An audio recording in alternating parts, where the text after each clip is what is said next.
Ayan guys, magkalo ta kay mainitan ang atong opera. Ayan guys, kailangan magkalo ta para dili mainitan ang atong samad, no? Magmas pod kay magmas, no? Magmas guys. Ayan yung mask ko guys.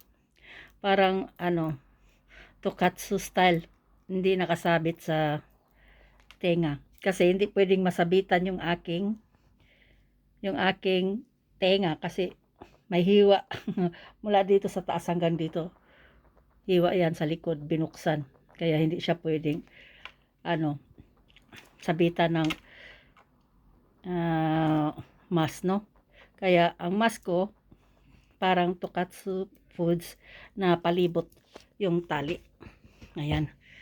Kasi siya, hindi na siya kinakabit sa tenga. Ganyan lang guys. Mahirap dapuan tayo ng ubo guys, kay bawal ubuhin yung may opera. Baka mapunit, magisi ang yung opera. Kaya ingat. Sige na, bye-bye guys. Ohayo sa lahat. Bye-bye, Jane. Susunduin ako ng anak ko guys. Mamimili daw. Wala na akong pagkain kasi.